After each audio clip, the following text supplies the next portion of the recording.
青鸟有多崩溃？开票党很早就被雅虎订走了，开播前不到1个小时，制作单位打电话来，三立指名Ben你柯建铭完全不演了，主场新竹双霸联署刚开始拍了一张合照，以前人竟然是蹲在前面 ，C 位是柯建铭，旁边是他的大将林志杰，甚至他穿的背心叫做柯建铭特助某某某。在美国人眼中，赖清德水平不过如此。我这次放纵随便搞，结果你搞了这么多活全搞砸了。那对于美国人来说，你想要坐稳，你只能依赖我了。那你准备花多少钱买我帮你？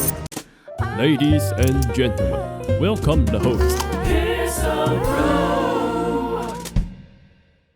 大家好，我是来自宝岛台湾的历史哥李一修。大家好，我也是来自宝岛海南的陪你一起看世界的王骁，欢迎来到视频播客宝岛连线。我们这一次呢，已经来到了第9集啊，王骁。是的，然后我今天穿了一个红色，为什么呢？我觉得今天来说啊，是一个比较喜庆的日子，主要是祝贺历史哥你们参加反大罢免的运动，成功获得了非常大的一个胜利，所以过节了，太爽了，大胜，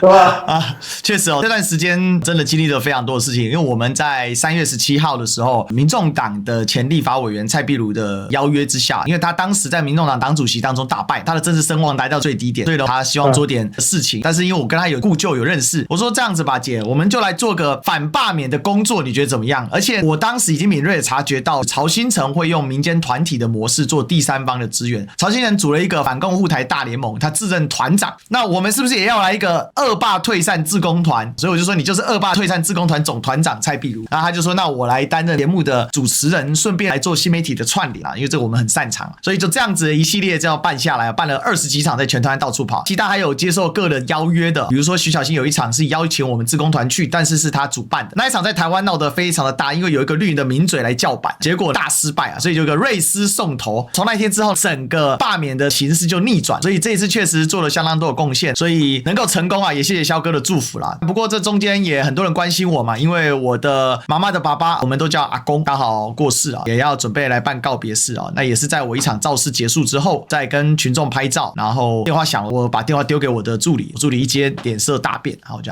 惨了，一定有事情发生了。因为阿公其实进出医院蛮多次了，但是在这个情形之下，我们还是把这事情给办好啊，我觉得相当的好，也有打出一个非常好的结果了。当然战争还没结束，因为它其实有2个阶段。那王骁说他课了很多，我们就让王骁来跟大家说一下，到底台湾最近在吵什么。我相信大家会很有兴趣。我觉得历史哥也是做了非常非常多的工作。我之前约你连线时间嘛，然后历史哥给我丢过一次他的日程表，哇，上面排的密密麻麻的，我都已经觉得我自己的工作已经非常忙了，但是历史哥的工作，我觉得比我要还忙几倍。而且你不单单是在案头工作，不单单是说在自己的工作室里面的工作，你还要跑各个地方，所以说我觉得能打胜这一场来说的话，非常非常祝贺，也确实是非常不容易。但是呢，我们节目很多的观众由于长时间对台湾岛内的各种事情已经不太关注了，导致大家其实不太知道这一次大罢免是一个什么样的事儿。然后呢，在大罢免大失败这样的一个新闻出来之后，很多人说，这怎么突然出来这么大一个新闻？到底是什么事儿？就首先呢，7月26号，台湾岛内的大罢免活动第2阶段，大家认为是最大的一个阶段，落下帷幕，就是民进党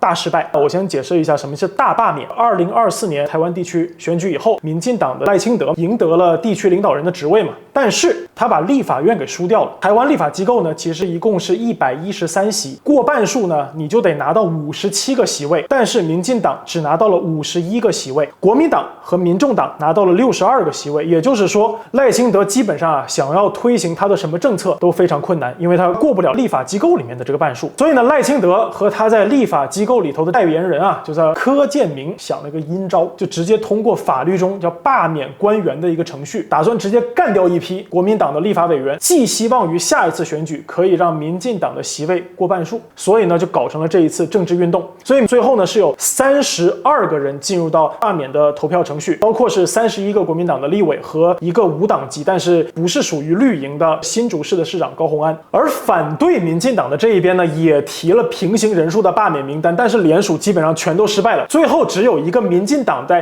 地区上的议员进入到了罢免投票的流程。这里有3次投票时间，第一次呢是7月13日，投的就是那唯一的一个民进党在地方上面的议员，也是罢免失败了。第2次是7月26日，这是最激烈的一次，是投24个国民党的立委和新竹市长高虹安，结果反罢免的团体大获全胜，全都没有被罢掉。但是呢，未来还有第3次，就8月23日要投掉7个国民党的立委，同时还要投一个是否要关掉台湾的第3核能发电厂的这么一个案子。当然，我们这一期呢，主要是要聊大罢免的问题，而且在台湾发电这个事儿毕竟是个大事儿，所以说我们将来可以专门说一期这一期我们就不聊这个事情了那各位要知道，制定罢免的相关法律目的其实是在一个法治化的社会里面，我们要监督官员，把那些贪赃枉法、浑水摸鱼、消极怠工的人，我们把他赶出权力宝座。但是各位想想，2024年刚刚选举完，还没有过去多久，你根本就没有办法定论一个人是否是贪赃枉法、浑水摸鱼、消极怠工，对吧？所以其实这就是一次政治斗争。但是为什么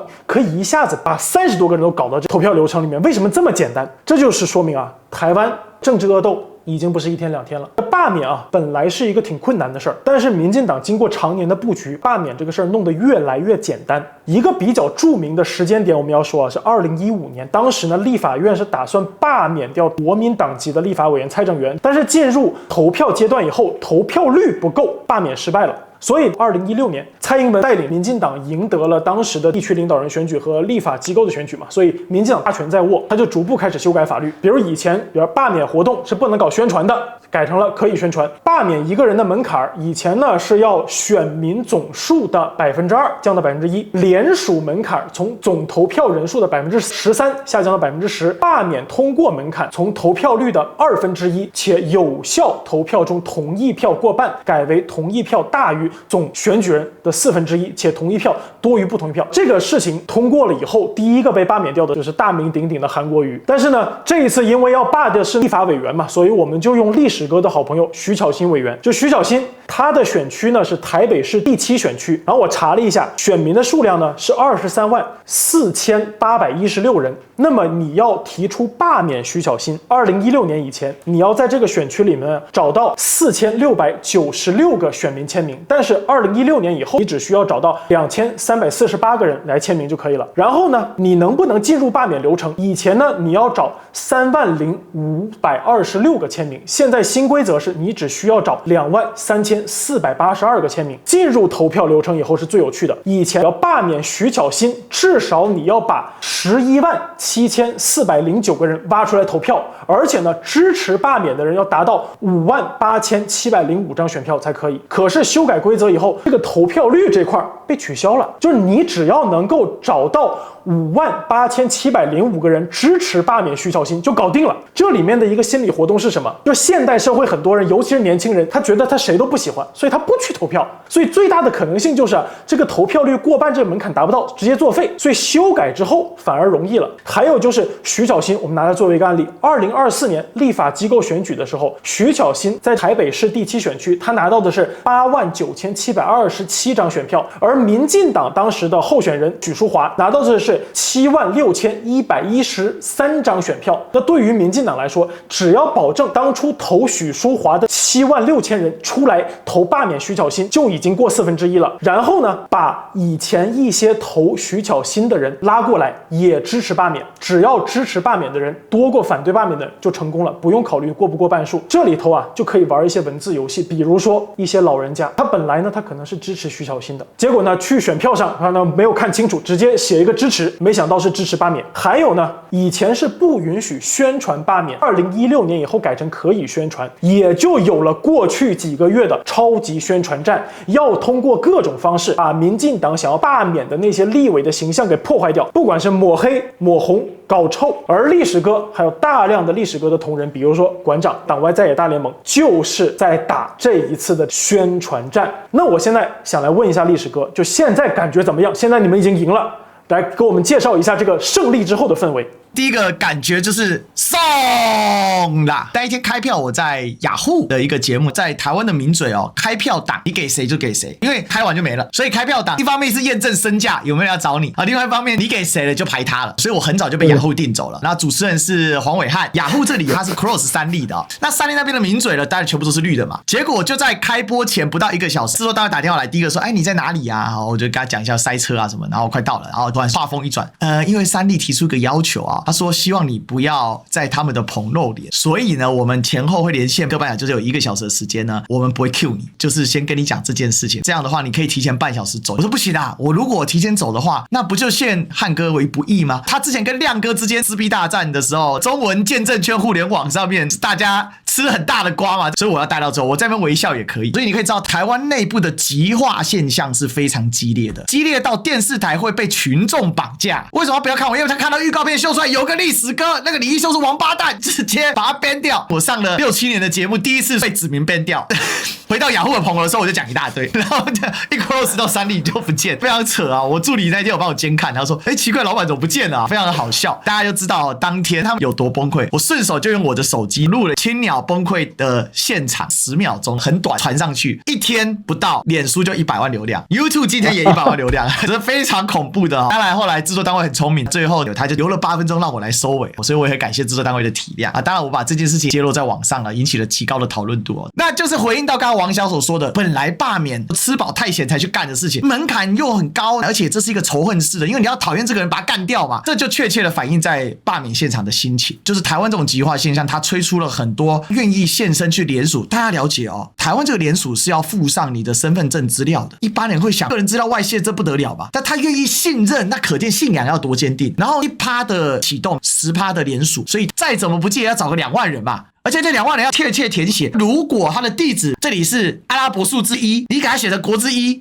这就作废了，大家知道吗？所以这其实相当的不容易。所以这么高的动员的时候，那你就必须创造仇恨感。仇恨感就是所谓的青鸟族群，非常的反智。那在这里面，几乎每个选区我都去了，那个热情一开始根本连这要投我就反对罢免王骁，我干嘛还要出来投给王骁呢？莫名其妙。可是北韩木不是，你们要出来投票啊，你要出来投，不同意罢免，不同意我给你集齐，我怎么又不同意呢？因为他的提纲就是你同不同意罢免叉叉叉。所以我支持这个人，我要盖不同意罢免他。这跟以前的选举很不一样。台湾人选举习惯了嘛，集齐一和王骁，集齐李和历史哥，集齐沙和韩国瑜之类的。所以你知道你要支持号码，在这张选票上面没有敌人啊，他就是一个人孤零零的同意不同意。所以这是我们在实务操作上第一个困难点。第二个我们要对抗的是青鸟的恶意，非常凶猛，满世界网络起风向，而且因为是一个仇恨动员的本质，所以他们会在网络上到处出真人。你如果不同意这个罢免，他就在网络上到处猎污你出征你。最严重的时候，如果你是5月天的粉丝舞迷都知道台湾有个自强隧道拍 MV 的地方，然后甚至出现香港的游客在那边拍摄，被青鸟当街拦截，你在拍什么？你在拍什么？你给我删掉！说有国安危机到这么疯狂。还有直播主他用的是 TikTok， 就被他说你就说拍小孩，说我没有拍小孩然后去骚人家，而且这个骚扰的人是民进党的立法委员叫郭玉琴。他们为什么说不能拍？因为他们认为现在台湾到处都是中共的第5纵队，所以到处在泄露图资、泄露情资。那你这些拍摄就是为了配合蓝白的立法委员作为内应，要来一个木马屠城。第5纵队就是要从内部破坏，只要没有内部破坏，那就没办法让老共到台湾，他们就是用这个逻辑。所以你想这个大罢免里面呢，我们可以讲有3个关键人物，一个是赖清德本德，第二个是柯建铭本名，第3个呢是曹兴诚本城。那曹兴诚我们就昵称曹贼吧。曹贼这号人物他组的反共护台志工团，那你就懂了吧？整个罢免是以反共这个核心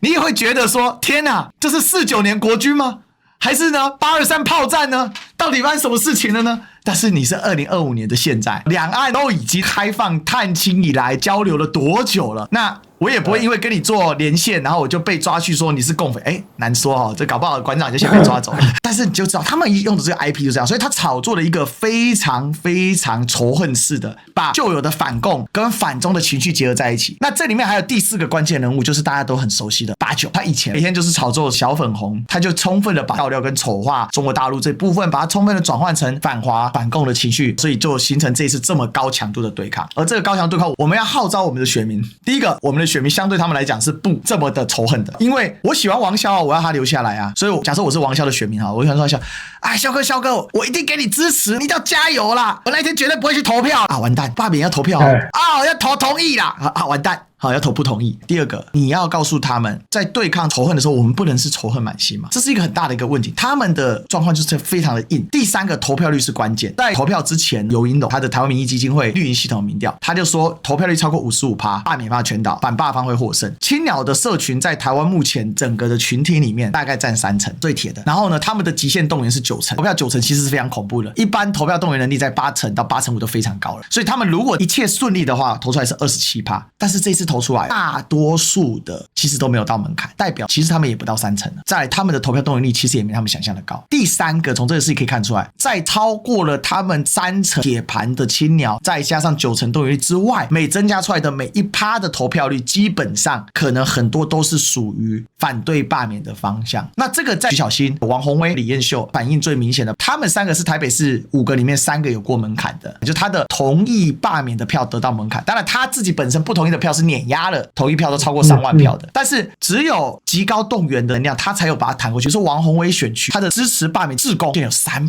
个，各位啊，300个在台湾是上市贵公司的等级啦。曹兴诚给了很多钱，我家就住在这一区，我看到罢免团体是以天算，我看到王宏威的宣传可能是以月算，是这么夸张的强动员，所以他投出的比较高。可是整体大概把这一次的罢免样态分成3种，第一种，同意罢免的人超过 25% 的门槛，不同意罢免的人比同意罢免的人赢很多，可能赢到1万票以上，我们称之为大胜。另外一种，同意罢免的人没达门槛，但不同意罢免的人超过了门槛，而且还赢过同意罢免，那我们就称之为中胜。第三种就是小胜，以及同意罢免的人超过了门槛，但是不同意罢免的人比超过门槛的人多一点点。这里面有一个最有名的叶元之啊，因为他的选区本来就很绿嘛，他在台湾政治节目其实曝光率也很高，所以当时他们罢团就把他列为首要破口，所以发明了一个口号，是只要挑软的吃，要罢就罢叶元之。他们甚至发明了一个5道元之立委不罢未央，太抽象了吧？但是最后叶元之以3000票获胜，而且这个票差还比他自己选立委的那一次还高。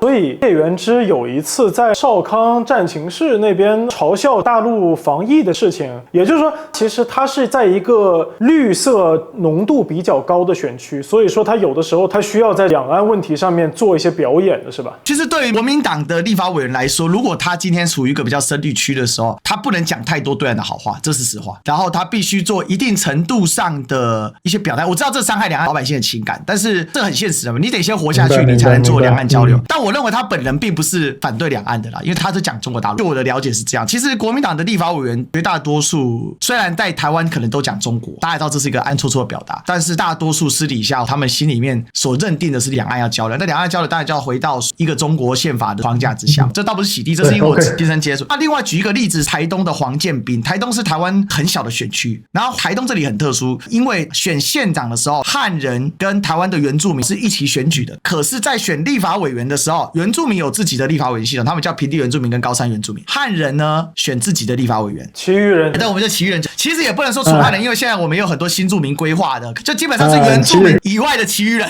来投。那在台东这个地方有一个状况，第一个，它外来人口少，除了嫁进去的外配之外，大多数都是从屏东跟高雄这个地方翻过了中央山脉到那边定居的，那他们可能是清朝去的，大概在光绪。那另外就是外省人去在这边，所以在这边他的选民结构跟南部很像，所以偏绿。所以上次他会选上，是因为民进党分裂，民进党可以分裂的状况下，票数还跟他差不多，厉害了吧？所以他是在宾士板块之下的获胜。而且黄建斌这个立法委员，他本身是台东县倒数第2难的大武乡的乡长，这是一个很小乡，这乡只有5000个人，以前都是台东市选出来，因为台东市的人口占台东县的1半以上，所以这么弱的情况之下，结果他这是大获全胜，不仅民进党票远低于门槛啊，他自己的反对罢免票竟然比他自己之前在立法委员选举的时候还要多，总共这样状况有7个。所以我总结一件事，民进党这次真的叫做输到脱裤干6倍，输得非常的凄惨。那输得这么凄惨里面的有一些人物是关键，当然我们反罢方我们去站出来，包括很多人来给历史哥肯定说，历史哥你这是真的帮了老大的忙了。可是除了这个之外，我们只是其中的一个反罢的力量，真正的关键是民进党自己作死，不作死则不会死，但越做越死。对，是的，尤其任何事情你要搞定的话，其实天时地利人和。但是呢，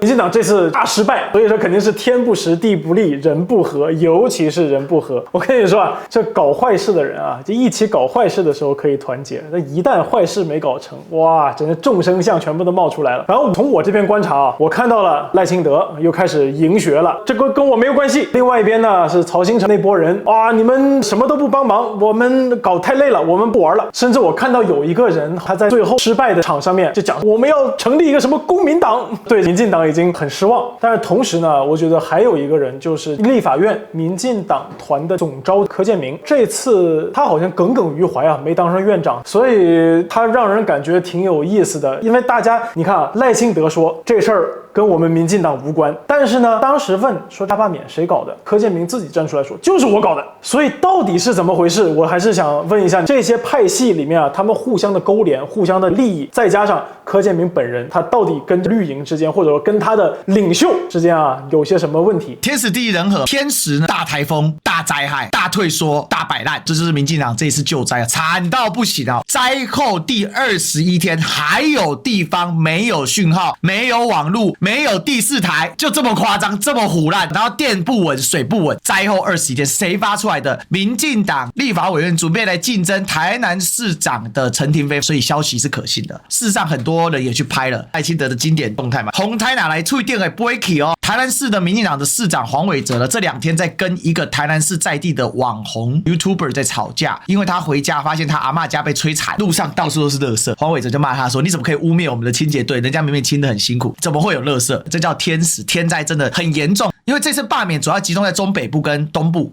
蓝营执政的地区，民进党呢，他们很喜欢用南票北补，虽然他们不能投票，但动员造势需要这些人的热情啊，游览车开不出来了，各位，因为只剩屏东受到比较轻，所以屏东队疲于奔命，资源不到，台南跟嘉义非常严重，这时候民进党长期执政的都执政20几年起跳了，这是天时失败，而且民进党竟然还敢公开宣示说我们大救灾、大圆满、大成功，就在他讲大救灾、大圆满、大成功呢，台南的学甲区就爆炸。地利呢，我们之前其实有讲过，整个地缘政治现在对民进党极为不利，包括大关税问题、第一岛链转向问题详情请看之前的导导。那最后我们就讲人和啊，人和这里面柯建铭可以说是民进党一个具体而为的缩影。柯建铭呢，他起家的非常早，因为他今年已经是73岁了。那柯建铭有一个事情一定要跟大家做个分享，他是硕2仅存的第2届立法委员，一个叫韩国瑜。但韩国瑜做了第4届结束之后，他中间离开了政坛好一段时间，而柯建铭则是从第2届做到目前第11届。第1届以前，因为台湾的宪法大家也知道叫中华民国宪法，这个宪法是一个一中宪法，所以当时国民党战败，然后中华民国的中央撤退到台北的时候，他出现一个宪法冻结的状况，因为他没办法改选，所以一直都是用增补选的，所以第1届有 N 次增补选，直到修宪之后，也就是我们现在很有名的宪法增修条文。在宪法增修条文里面有2个部分很重要，一个是它的前言叫因应国家统一之前，第2个呢是宪法增修条文里面呢有一条载明中华民国自由地区与大陆地区人民关系已以专法规定之及两岸人民关系条例，所以从第2届立法委员开始有更清楚的去选举，这就是柯建铭的起家。柯建铭当然在更之前他曾经有选过地方的一些民代啊，但是他真正从第2届开始干的时候，那非常的早啊，1993年啊，所以这个人化石级的存在，今年是2025年，各位，这类似佩洛西的概念。那在长达30几年的立法委员生涯当中，他担任民进党团的总召的时间也是数十载，他对民进党具有完全掌管立法院的功能，所以他的影响力不是一般党团的总召可以形容，因为很多党团像国民党，他的总召是轮流选的，一直到这一届，因为傅昆萁他本身的影响力非常大，因为国民党现在啊家破残亡，也没钱也没什么，所以有实力的傅昆萁很有实力，就定下来 hold 住了这个部分。那柯建铭跟傅昆萁最大不一样是，柯建铭本身一个他政治做了非常的久，他是民进党的创党党员，他当年呢在创党之前有一个很有名的事件，是民进党的前党主席施明德，我们这一代人是很清楚的，因为我小的时候最开始关注台湾的政治就是反对阿扁贪腐，所以大家都去占领那个凯达格兰，而施明德就是里面的领导人，所以我们对施明德的印象非常好，因为我们认为他是真的有政治理想的人，他不是说那种党同伐异。你看他自己党的政治人物如果干烂事儿，他也上去反对。施明德他在台湾有个绰号叫做台湾曼德拉，因为他真的做了黑老，做了好几十年，当中他多次绝食，那蒋经国害怕他死掉啊，因为美国会 care， 所以呢还强迫灌食，所以他后来晚年胃很糟糕，他还得过胃癌啊。施明德当时整个牙齿都烂掉，就是柯建铭这个牙医师完全不怕强权，不怕当时国民党的威权，帮他补假牙。所以柯建铭早年绝对是个理想派。他的爸爸叫柯子瑜啊，他是个文人，所以在228事件当中也受到一定程度的牵连跟迫害。所以他是一个根正苗绿，从党外开始到有民进党一直到现在，所以大家可以知道柯建铭有多重要，有多么的有影响力。他在新竹这边就是大佬。那为什么说他在这件烂事里面很重要呢？因为就他自己透露，就在2024年的1月13号投票完的当晚，也有一说是1月15号，因为2个版本都有。他跟赖清德还有我们的行政院长卓荣泰3个人就决定要来进行大罢免、大成功的事业，而且呢，就是不分青红皂白，所有国民党可以选举的区域立委全杀。当然这里面遇到一些困难，比如说金门跟马祖这蓝爆，而且这里没有台湾价值，所以呢连联署都很困难。他们当时一阶段的提议阶段就挂了，他连1%的都收不到。然后还有一些像是新竹客家区，客家人呢，因为在民进党这种传统的大闽南沙文主义之下是被压迫者，所以他们基本上对民进党很反感。那在客家区就也出现有几个立法委员，不管是国民党或者泛蓝的，在苗栗这有泛蓝的，苗栗蓝到什么程度，他已经可以从国民党脱党选赢之后再回到国民党，就可以这样玩啊，就这么蓝。现在的苗栗县的县长是无党籍的，但他绝对是个国民党。好，这些区域之外，大部分都被联署，然后进入罢免投票阶段。所以这就是为什么有31席的立法委员出现，再加上一个民众党新竹市市长，所以蓝加白这一阶段有24加1就25个。那新竹你就发现，新竹市的立法委员是国民党的郑正乾，新竹市的市长是民众党的高虹安，两个一起罢，所以叫做新竹双罢。更厉害的是柯建铭在这里面扮演什么角色呢？柯建铭的特助就是这个新竹双罢的领衔人，直接不演了。柯建铭完全就主宰了新竹市的民进党党部，罢免的总部全部都他自己人。他们甚至不演到什么程度，联署刚开始启动的时候，他们拍了一张合照，那合照里面全部都是柯系的新竹市的议员，领衔人竟然是蹲在前面。理论上你这个发动罢免，领衔人应该是站在中间 C 位，C 位是柯建铭，旁边是他的大将，选过新竹市立委的林志杰，是一个大学的法律教授。这些人就是长这样。那以后台湾的国文课本哦，可以把这个照片拿去放在成语的教材下面，狐假虎威就是这个意思。真的真的，而且更厉害哦，因为民进党这次打的主意就是我假装有一些民间团体嘛，这个民间团体可能真的就是一些民进党支持者，他不是直接隶属于民进党的系统，然后民进党去支持他们所成立的，或者是像曹清成这种超级有钱人投绿的，然后他借由他的名义去发动，比如说双北这一圈的罢免团体基本上都是曹清成在主导，因为他养的嘛。那当然会有很多人给曹清成投钱，他可以做一个白手套的角色，他本身也很有钱，所以我才说为什么黄宏威我这一区有300个志工，毕竟你知道联电这个公司可能有30万个员工之类的，天晓得，反正他是这样干。那新竹这个地方厉害了，他甚至在那个时候他穿的背心叫做柯建铭特助某某某。他说我这个是民间团体，所以他就完全不演了。所以当记者去追问柯建铭的时候，请问大罢免是谁发动的？干嘛问这种问题啊？我啊，还有谁？比如说民间团体吧，是我们跟民间团体，所以大罢免大成功，这就是来自柯建铭的主导。那讲这个为什么呢？因为柯建铭是具体的为什么？我们刚才讲到说柯建铭的起家根正苗绿，民主前辈、民主英雄，然后施明德的民间友人，他的牙医师这样的 tag 让他一直当立法委员。可是柯建铭近年来出现几个非常腐败的状况：一，民进党常年执政之下，柯建铭的资产是陡然跃升，这里面当然他做了很多分散，所以你可能没有办法直接在他的直系资产下找到这么惊人的数额。但大家也知道政治人物藏钱这事情有什么，阿扁都可以藏海角7亿了，对不对？7亿还只是一小部分而已嘛，要不是瑞士告发，天晓得他这个7亿在哪里。问题来了，柯建铭的其中一个儿子啊，竟然在大陆做生意开公司，所以中国大陆真的是绿油油沈土城沈博案的老爹啊，这一期会不会被 ban 啊？哔哩哔哩站改成 ban 站，然后呢？不会不会。还有更好笑的哦，柯建铭在大陆找代理人，他有一个他常年的随扈哦，这个随扈更屌了，这个随扈是正规警察编制，常年用特权把他派在他身边，这个随扈竟然可以代表他去香港做大陆生意，结果因为在香港合资生意当中欠钱，被香港的港商一状告到香港的法院，而且是几千万，这事情在当时台湾闹得沸沸扬扬的，然后被一些周刊杂志给爆料出来。但最屌的是呢，柯建铭竟然丝毫未受影响，党内也没人处分他哦，所以呢，你要站着把钱挣了，是不是？哎呀，民进党他们全都通共。什么叫做让子弹飞？我告诉你，在台湾呢就叫民进党。再来还有更厉害的哦。他的另外一个儿子吸毒，然后他的侄子在美国寄大麻给他这个儿子，被海关截获。照台湾正常法律，他大麻在台湾是2级毒品，如果侦判的话并不轻哦，而且你寄送的话，你有运送毒品的罪嫌啊。结果他用他的特权权势呢，竟然他儿子完全没事不起诉，说他儿子不知道会收到什么，所以跟他没有关系，不可思议啊！还有很多很屌的事情。柯建铭最有名的叫司法官说案。他可以公然的影响司法的判决，这种人要在大陆第一先双开，第二呢可能要判死缓，第三就进秦城监狱，这是一个 SOP 嘛。可是在台湾民进党治下，他活得不仅好好的，他还可以大罢免大成功。再来，他到底有多少钱？他在这一波的大罢免大成功，从1月到7月，大概6个月的时间里面，大家去算了他至少在 Facebook 里面下的广告，每个月至少下了50几万，而且因为这个 Facebook 是会公告的，总共下了350几万台币。就一个 Facebook 投放哦，你还不包括投放这个操作你要多少代价，因为你要有公关公司去做这件事嘛。然后你除了投放脸书之外，你肯定有投放其他的东西。所以柯建铭的脸书变成这一次青鸟总指挥部啊，因为他投放量太大了，他长期这样一直投到最后已经变自然流量了。就是青鸟每天要干什么，就飞到柯建铭的脸书看一下今天柯总召有什么指示，然后大家就依据这个要到处去进攻啊、出征啊，或者是做各种论述辩护啊。所以柯建铭的堕落具体时间我们也不知道，可是我认为他彻底的腐败，当然是第一个阿扁的堕落带动了他的腐败。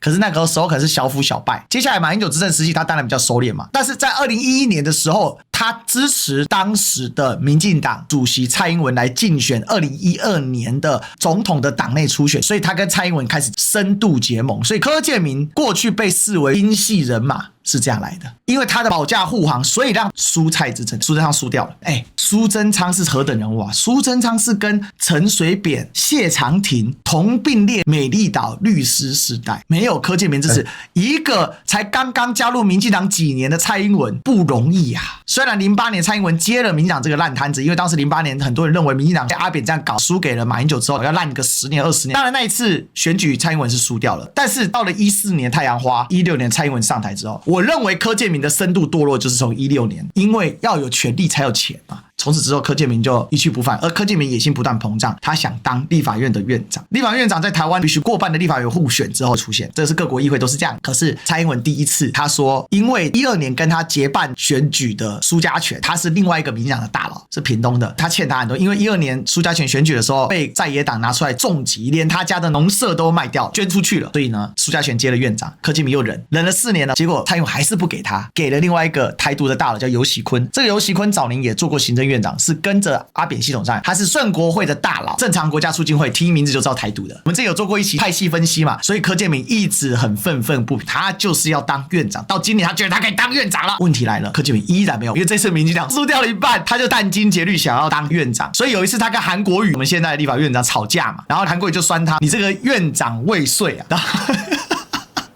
直接当众全台湾全世界的 camera 之前呢直播哦，然后柯建铭说我是院长未遂啊，但是我会罢免你遂啊，就把他堵回去。所以我认为柯建铭有充分的背景来发动这件事。可是大家要知道，你发动这件事的背后是一个大罢免，不是正常逻辑的罢免。正常逻辑罢免，我不喜欢王骁这个人，我就列出他不好的，然后他政绩那也不对。可他是在选完当天就开始举办嘛，所以大罢免是超过1年多，根本不是他的表现，是一个完全的政治夺权。那这里面当然就是柯建铭的典型嘛。你看他从党外时期冒着生命危险帮施明德补牙齿，到了施明德跳出来反阿扁的时候，他坚定的站在阿扁这边，他的权势水涨船高。也就是说，他已经开始变成不是当年那一个有充分理想的柯建铭，权力太香了。到了民进党党内内斗的时候，老战友苏贞昌跟新的权力新宠蔡英文，他果断的站到蔡英文这边来。老实讲，他跟蔡英文渊源不深啊。蔡英文只当了短短1-2年的不分区立委啊，而柯建铭是长期都待在立法，他没有经过行政体系，理论上他应该跟早年当过立法委员的苏贞昌有更多的渊源才对。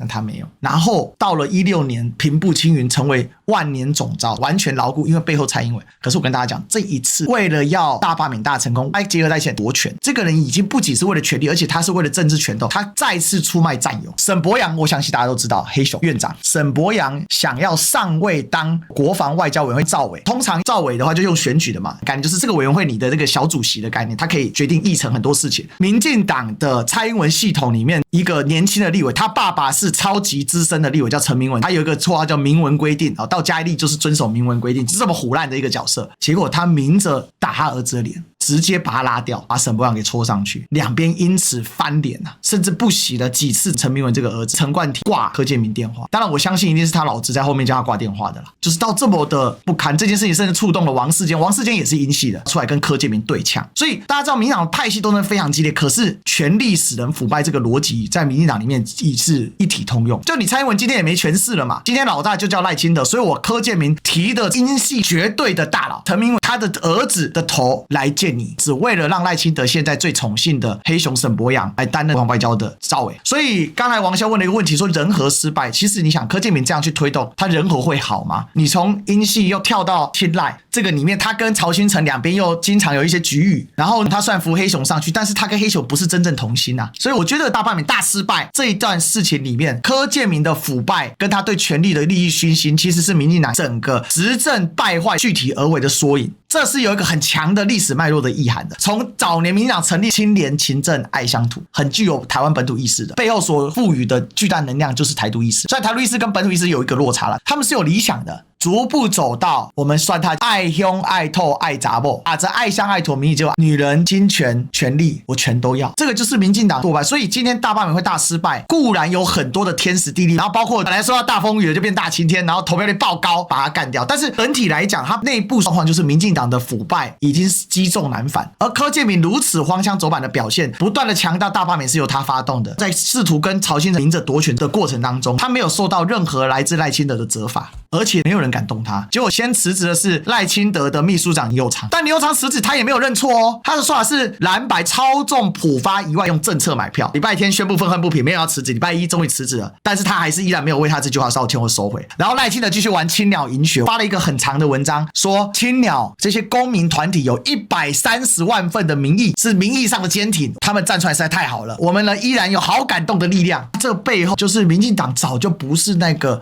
有理想有憧憬愿意为了自己台湾本土精神去牺牲奉献那个政党。那一个当年帮施明德补牙齿的柯建铭，今天只是帮赖清德拽着他的裤兜让他不要脱裤子而已。我常常拿这个来酸我们家深绿的长辈，他说你对阿弟挺阿弟啊，拢北来那么怎样嘛？当然今年我终于说动我们家老人家，他决定在下一次高雄市长选举里面支持国民党的柯志恩，他愿意这样转换，你就知道民进党的腐败跟这一次大罢免背后其实具有强大的一些象征性历史的意涵。我觉得柯建铭给我的感觉啊，现在是叫做五毒俱全呢。然后这一次，你民进党或者说民进党的这些外围力量，他们整一个的从一开始好像团结一致，到渐渐的土崩瓦解，我觉得这也是上演了一出情景喜剧。我会看到有这么几点哈，第一个就是我觉得柯建铭他整一个的滑坡，从他最开始进入政治，一直到今天，某种意义上反映了民进党作为一个党，从最开始进入政治，一直滑坡到今天。其实民进党如果说我们不聊两岸这个问题，民进党其实在政治光谱上面，它本来是一个更偏向左翼的这么一个政党，结果呢，它现在已经变成了一个搞种族主义，某种意义上的政治恐怖主义，带了那么一点纳粹、民粹，甚至他还没有开始动刀动枪，但是呢，他已经开始搞警察政治这么一种情况，所以我发现他的滑坡真的是非常非常的快，这个是一个。然后呢，柯建铭这个人简直就是民进党滑坡具象化的一个具体的人物，难怪说当年李敖他说国民党都是人面兽心，但是民进党就是兽面兽心。我就觉得确实啊，你说柯建铭他对于权力的那种欲望，对于他的政治敌人的那种丑恶的嘴脸，完全反映在他今天的这种形象上面。我记得之前看过一个短视频的切片，他去行政院各个党过来说大家一起来商量一下，结果当时因为傅昆萁相当于他是第一大党总召嘛，所以傅昆萁坐在靠行政院长的旁边，结果柯建铭走进去一下子站在傅昆萁的前面说啊，你给我站到旁边去，人家说这个不太好了，行政院放的名单了，然后他就开始就要走掉，然后行政院长就过去拉他，就说啊不要，我们这样子回来，结果呢他说走又不走，一步三回头，你就知道他对于权力的那种眷恋已经到一种病态了。我觉得对他来说，在他结束他自己所谓的政治生涯前，他必须要够到那个金光闪闪的宝座，他要上去坐一下，甚至我觉得他可能不惜要破坏掉民进党在下面你说4年也好8年也好的那些布局。我向你求证哈，我听过一个想法，他哪怕把31个立委全部罢掉，还是要重新选。那重新选的话，他不一定是你民进党能够赢，但是呢，对他来说，他可能可以在这个过程中，他可以当上那么一段时间的院长。完成他自己的愿望。如果说一个人已经做到这一步了，可以说这个人已经没有任何的格局了。所以我就在想，怎么会已经走到这一步了？我想柯建铭确实有打这个算盘，因为立法院是合议制啊，所以少了人，当然比例就产生倾斜嘛。那国民党加民众党也不过将多了民进党6席，那如果国民党直接少6席，民进党不就变成第一大党嘛，而且是可以过半，那他就赢了嘛。因为补选是需要花上一段时间的，因为毕竟你要重新办理提名各种方面，所以我对民进党今天的这个状况是相当感慨啦。那代价是什么呢？代价可不是像古尔丹给人家喝一下绿血就搞定了，代价是台湾整个社会像沸腾一样，青鸟到处出征流窜。刚刚有讲到叶元之嘛，叶元之在街头宣讲被3波青鸟攻击，而且这3波青鸟呢，有阿上级的，然后也有中年妇人、阿姨级的，也有小姐姐级的，每一波都很凶狠哦，有来打掉他的镜头的，有来挥动手臂跟他有一点肢体冲突的，有直接吐口水到他的嘴巴的，还有在旁边直接录影跟踪骚扰，甚至强制在他旁边一直喊大罢免大成功，然后一直攻击他的，是到这种疯狂程度。当然这个对叶元之最后能够通过也是有一些帮助啦，他的 YouTube 频道瞬间破了10万订阅嘛，然后上线人数甚至破了6000，甚至一度到了1万，抖那个是不计其数，当然大家会给他同情票，只是说这些人如果你从一个选举斗争操作的角度来说，怎么会有这些青鸟去做？所以他一定是个别事件。那为什么会有这些人他不惜上街去直接冲突？过去台湾是不会发生这种事情，台湾就是各自的带开，在各自的场域里面。问题来了，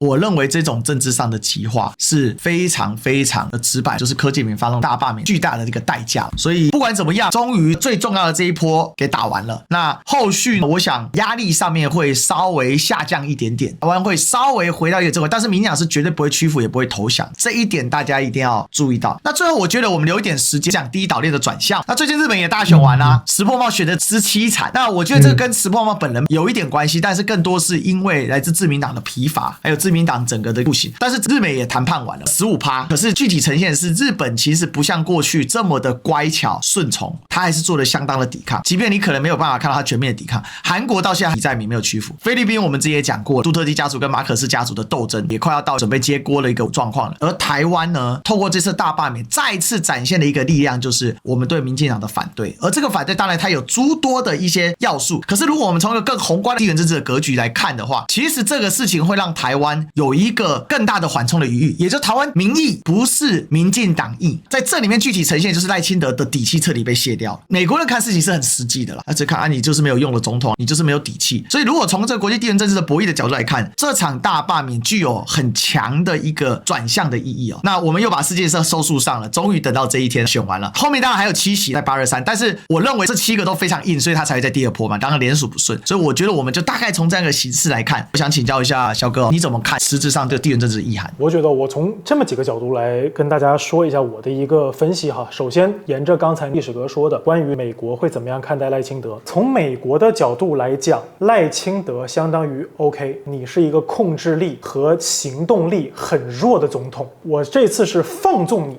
随便搞。你看，又是把两岸的对立，又是把意识形态的对立，一会儿说抗中，一会儿说反共，你把这些东西全部都拉出来，然后你的结果是这次你已经玩仇恨了，这是你能逼出来的票的极限。所以在美国人眼中，你的水平就不过如此。好，那下面为什么之前一直不跟台湾聊，不跟台湾谈？因为他想要看一看台湾的价值到底有多高。那他现在看到了，赖清德就是这个价。你下面来美国，那对特朗普来说，你准备带什么单子来？不可能让你轻松过关。为什么？你要知道，你可是刚上任不到1年，你搞了这么多活，全搞砸了。什么团结10奖，最后就4奖，然后呢，大罢免没罢成，一个都没罢掉。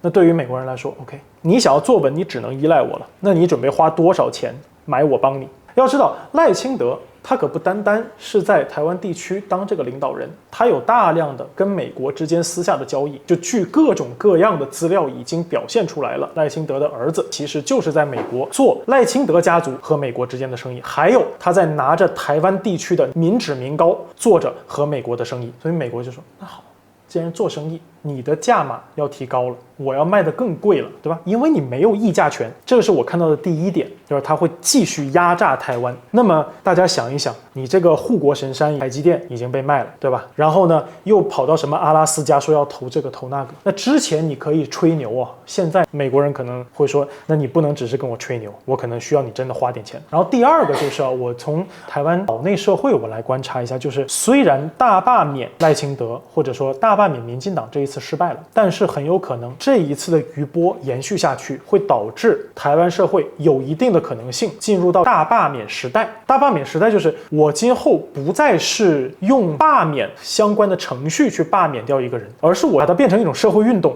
就好像青鸟不再是以某一种目标出征，而是无序出征。只要是我不喜欢的，我就要一直把它搞到没有。就好像你刚才说的叶元之，他不是连续背3场吗？那我们想象这么一种可能性，就是只要是我不喜欢的人，我反复去熬他，就是你不下来，好，我再熬你，我再攻击你，我再抹黑你，我再泼水，我再弄脏你，一直搞得你身心俱疲，我不玩了，我退了。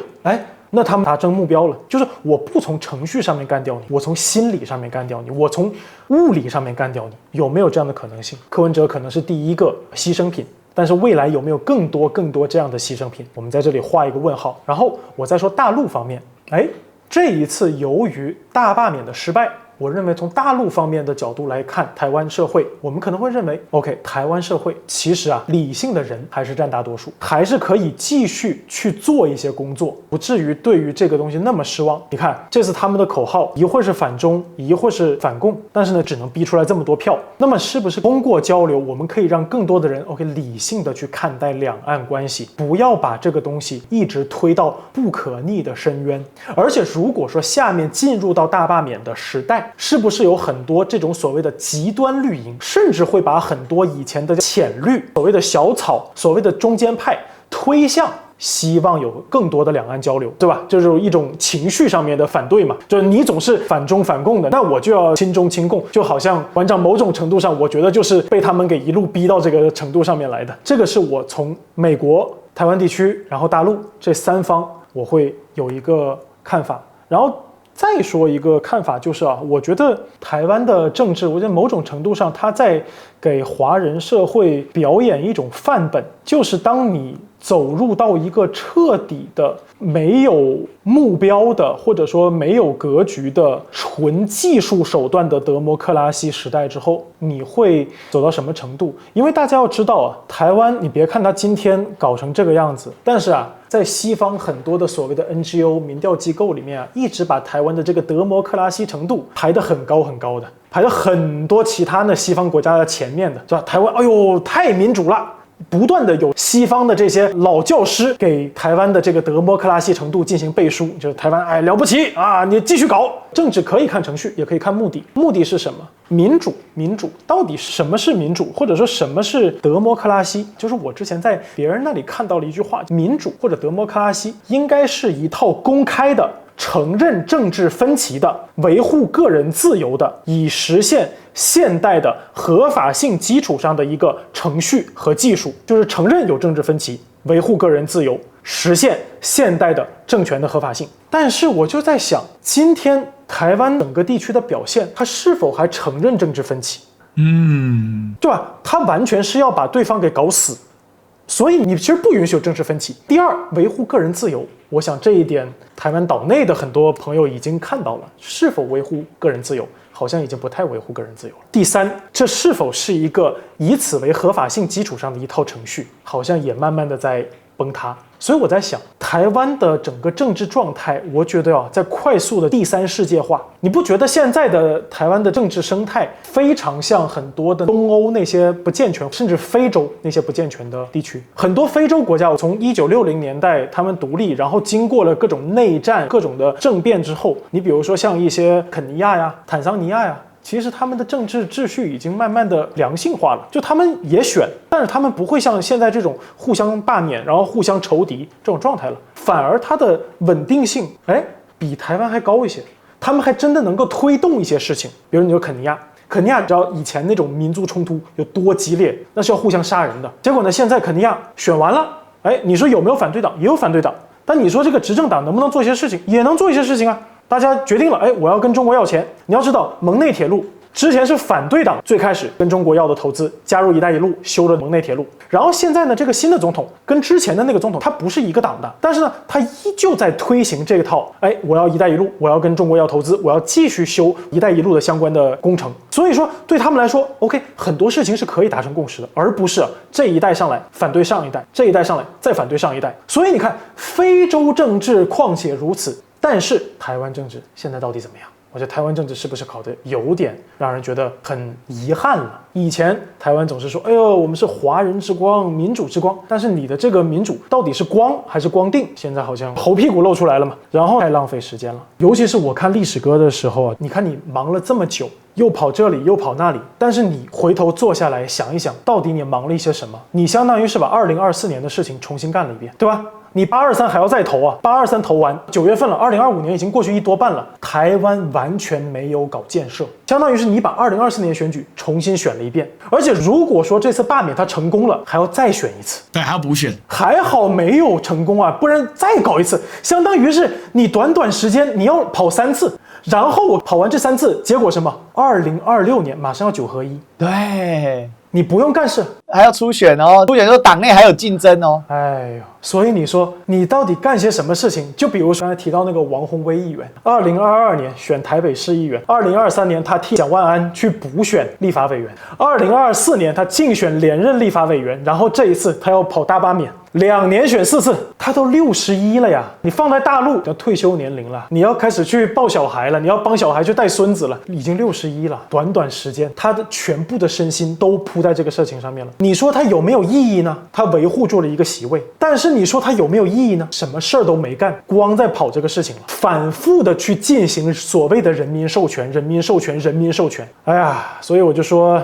这个真的是让人觉得非常遗憾的。这个是我作为一些局外人啊简单的看法，但是我真的是觉得，你说是不是有意思？你从技术性的角度上，假设我们玩游戏确实是有意思。假设我们今天是在玩德州扑克，我骗你一下，你骗我一下啊，我赚几个筹码，你输几个筹码，那我会觉得有意思。可是呢，这不是一个游戏啊，这是一个社会啊，这也是2300多万人的生活呀。你相当于你1-2年的生活就这么白费了。做一些补充跟收尾，把我们体系给升华一下。我想岛岛还是有一些前瞻性。第一个，王骁说到的民主，我们就可以简化成分歧、自由跟授权。承认分歧，维护自由，透过授权推展政治，这个应该是西式 democracy 如果他在理想学术派的思考当中的一个样态。在青鸟的眼里没有分歧，因为所有有分歧的都是杂质，要打掉。青鸟就出征，所以你看，你不能去拍自强隧道，你不能直播，你什么事都不能做，你就只能乖乖听我的。这是一个很恐怖的，这是民进党当他把他的受众从所谓的支持者转换成青鸟，就是一种异化，人与群分的异化的时候，他就会变成一群非常激进的存在，因为他已经有群体意识了嘛。他群体意识之后，他就不认为他是在台湾人里面他分歧出来了，而青鸟会去争夺台湾人的主体性，他认为他才能代表台湾人，其他那一些杂质们就不是台湾人，其余人口滚蛋。这是我想为什么叶元之被攻击了3次，这么激烈的存在。其实不止叶元之被攻击嘛，太多了。我是王宏威选区的，我收到他的传单里面，他们攻击他都把他画得好丑好丑，然后什么都能攻击，包括不在籍投票，也就通讯投票都能攻击。这个是民进党推的，他说他这是为了维护中共统治，就是他发那个传单简直匪夷所思哦。所以在民进党这样子，尤其赖清德，我说青鸟就是清德的鸟嘛，基本上他们是不要分歧，所以叫对外竞争，对内团结，但这个团结必须由我赖清德来说的算。所以这是民进党破坏整个制度的其一。其二，自由有自由吗？既然不承认分歧，自然自由就消失了嘛。所以我刚才讲到了，叶元之连在街上宣传他自己都不被允许嘛。那这也只是就冰山一角，有太多太多。在网络上，你只要表达自己的意见跟青鸟相反，他就疯狂检举你或者霸凌你。我讲一个故事，有一个嘉义县布袋刚刚高中毕业升大学的一个我的长期听众，他们家断水断电5天，断讯10天，然后好不容易恢复了一点讯号，他利用他妈妈的坐车充电，用手机把相关他们家受灾的惨状，他的屋顶垮了啊，附近整个余温全部淹水，路断了啊，电线杆倒成一整排，发给他的朋友，他的朋友把他转贴到 Threads 上面，被出征到3账号，被肉搜出征攻击，讲得之难听，一个准大学生，他的心脏可没有我们强啊，我们被骂尚且会痛，太恐怖了。这个事情后来还上了很多新闻啊 ，T 台还来跟我要授权，做了一家独家所谓的民主授权，授权一次叫做恰当，连续多次的不断授权叫浪费内耗，所以这就是一个过程。你刚才提王宏威非常的棒，极为内耗。我看王宏威这段时间从优雅的女士变成操劳的女士，就是这样的一个过程。你会看到她真的是显著白头发增加，罗志强白头发还多了好多，连徐巧芯都长白头发，徐巧芯还尚且小我1岁呢。因为在台湾搞政治，徐巧芯的年纪是非常非常年轻的。所以这个就延伸到下一个，我们都已经有充分授权了，那很多事情其实可以在体系外进行。什么体系外呢？就先凝聚共识，然后在体系内只是走一个合法的流程，把这个程序给完成。您刚才讲到的肯亚的部分，其实就是这个逻辑。坦桑尼亚也是，其实很多地方都是这么做，他们尚且可以做到这样。举一个最极端的例子啊，前阵子想跟台湾建交的索马利亚分离自称独立的索马里兰，他们里面的民主被认为是维持的比较好，就是他们已经有一个地区的自适应性。其实放诸四海，台湾过去有没有这个自适应性是有，在陈水扁执政时期他是少数总统，所以他面临的就是他必须要去协调沟通，所以他还是做完了他8年的任期。尽管他后来贪腐事情，他的太太朱光宝气的搞了那么多钱，马英九时期是不是也做了很多自适应？可是当民进党开始想要强化夺权，14年太阳花运动对于所谓的服贸 ECFA 的反对开始，我们这一轮以抗中仇恨作为基底，其实就是用民粹的力量，而且这个民粹是一个邪恶的民粹，它是用极化极端的民粹，事实上甚至叫新纳粹，用一种仇中恨中反中反共的力量，把旧有的国民党的反共教育结合中国崛起所创造的威压，还有对大陆的资讯断差，这些恐惧疑惑仇恨结合在一起，还有台湾经济记录部分瓶颈，所谓的基尼系数上跟 M 型化不公的状况，把这些全部笼络在一起，这样的一股力量，它就一路的推着民进党往前行，也就形成你刚才所谓的为什么台湾反而变成一种反指标。它这力量是很强大的，从14年到现在是2025年，而这一次选举里面，除了民进党，也就是拥霸这边的力量，反霸这边力量是很杂的哦。当中有一只大只脚兴起的就是馆长嘛，馆长在投票之前他直接说我的祖国就是中国，我就是中国人。过去他台独啊，周明轩说他是中华美人。我现在讲中国大陆，我终于不会觉得我随时要被出征，我们都是在网络最前沿的人物嘛，所以终于被台湾的一个力量阻止。而这个阻止不在于说我们看到馆长去大陆的时候，我说这个是个民间寻找生机的窗口，而是透过一个在台湾的正规体系里面，而且还是民进党主动发动的罢免里面，得到了一个很强而有力的阻止。那这就会形成，当你民进党一直用抗中保台、反共护台这种说法，你把中跟共全部融在一起，反中反共反华是等号的时候，那我就是永中永共永华，或者亲中亲共亲华，我就来跟你对抗。这也是为什么馆长那么有信心，他把台湾人都变成中国人，变回中国人的这个说法，他这次又去了嘛。我觉得这个在背后他是有这样理论，可能不见得每个人都认同，但是他确实有，我不再这么的害怕中国大陆，我不再这么的反华，我不再这么强调我只是台湾人而不是中华民族，或者我承认中华文化是我的主体文化，这样的话我们不再只是民进党口中的其余人口，而是我们是汉人，我们是中华文明这样的一个概念，它会有形成一个很强的底座。而这个是从14年以来国民党都只赢地方，没赢过中央，从16年输20年输，24年不算输，输一半，但是基本上没有取得执政权，而这是首次把对民进党来讲所推动台湾独化的这种历史潮流给完全的挡住，而且不止挡住，还很重重的挥了一拳过去，哇，变一拳超人了，我说。所以这一次这个力量，我想是非常非常强大的。当然，民进党现在已经有人出来洗地了嘛，这不代表台湾开始亲中拥中，但是讲白了嘛，作用力则等于反作用力。如果你民进党没有这么强调反共、反华、辱华、反中这样的一个状况，自然而然你的对抗力量它就不会去战争，因为它一定是对立的嘛。今天民进党为什么走上台独的道路？因为国民党是个大中国主义政党嘛。对抗国民党的时候，我自然而然我就变台独了，就从本土力量变成台独力量。它是一个很天然会产生的政治世间万物，人类最能理解的一件事就只有两极。为什么三国这么迷人？因为它是个无序的，不容易理清的，所以它很迷人。可它不容易被常人所理解。人类就是左右对称生物啊 ，DNA 就是2条，所以你很容易变成它是两边的嘛。你也只有2只手，所以你有3只手，那你可能对这世界理解就不一样。但这只存在于架空社会当中嘛。所以在理解的逻辑当中呢，虽然我也觉得浪费了大量的时间、精神跟精力，就个人的公民力度来说了哈，我这段时间确实得到了民进党强的加持啊，谢谢他们，让我们这个流量爆冲到一个不知道到哪里去的程度的。可是如果有一点积极意义的话，我想也是今天我把这个干货给大家。我一直觉得导导系列一定要有一些干货。那从这个角度来看，台湾是不是出现了一个头还是坚持不转向，甚至会更加分离，台湾出现身首异处的状况？我们的头现在是民进党占据的，所以它会更加接近美国，但是我们的身体会更加的跟大陆亲善友好，而亲善大陆友好的力量就会来对抗这个头力量，而亲善大陆友好力量也会鼓励台湾的这些非绿的政治人物在两岸问题上面，他们有更多可以表态的空间。比如说他们虽然嘴巴上喊反共，但身体很诚实。这个反共，我觉得就是反对中华人民共和国政权对台湾的现状未经2300万人同意改变。但这个反共其实就是9二共识嘛。那你既然2300万人你反对，好，那你就得跟14亿人讨论。所以这又呼应到馆长所说的14亿人来决定台湾要不要打仗嘛。其实是14亿加2300万，只是2300万是尾数，那就变成两岸老百姓来共同决定这件事。而这件事要透过高层的政治回应的时候，那台湾迟迟无法产生一个政治的力量嘛。而这是第一次，虽然不是积极的往前，但至少把长久以来从14年到这一波所谓反共反中仇共的力量给挡回去。而且这一次真的有7席是不投票还超过他当选的选票的，代表谁出现了？年轻人来了，在传统政治结构外不投票的人出现了。这些人主要来自民众党，来自柯文哲的小草。那如果是这样的话，他结合的不就是钟明轩，结合就是馆长，那他是更实切的，所以就一大堆人飞啊。那一天我问我们小编2号，他说他好多朋友最近都在去大陆玩了，开了。这个是在教科书之外一个最大的说，所以民进党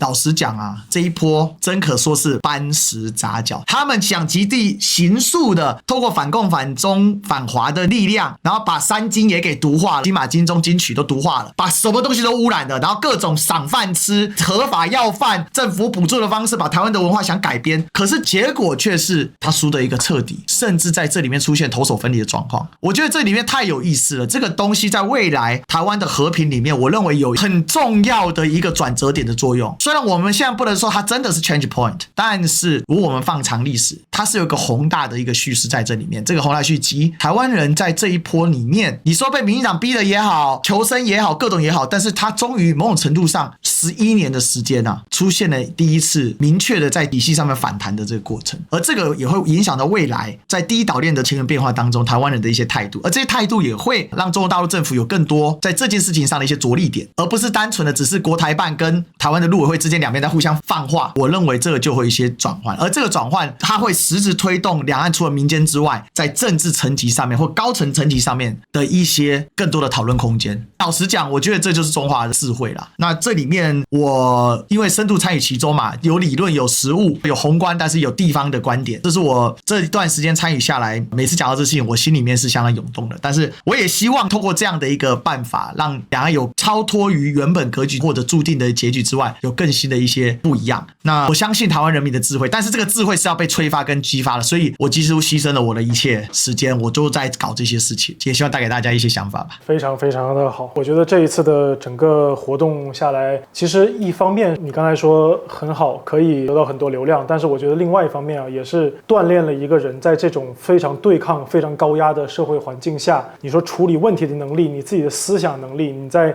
组织动员上面能力、执行上面能力，我觉得其实是对你来说是一个非常非常好的这么一次机会。那么我们都不知道未来会发生什么，但是我觉得在未来，不管面对到各种各样的转变也好、变化也好，这都是对你的一次准备，或者说对很多冲在第一线的人前面的一次准备。 OK 吧，我觉得今天也聊得非常好。726，哎呀，这个大罢免终于是大失败，然后823胜券在握。所以说啊，我觉得我们也可以筹备起来，历史哥是不是什么时候可以来这个大陆跟我们的观众朋友们一起见见面的一个机会了，好吧？我也到时候私下我们先勾兑好，然后再跟观众朋友们去分享这个相关的信息。我们今天就先聊到这里，好吧？那各位观众，如果有想要听的话题，也非常欢迎大家在评论区补充你的观点，然后你的想法。另外呢，我们会剪2版，一版呢是我们这边的小编来剪，另外一版呢是历史哥那边的小编来剪。这样子呢，也能够充分的体现出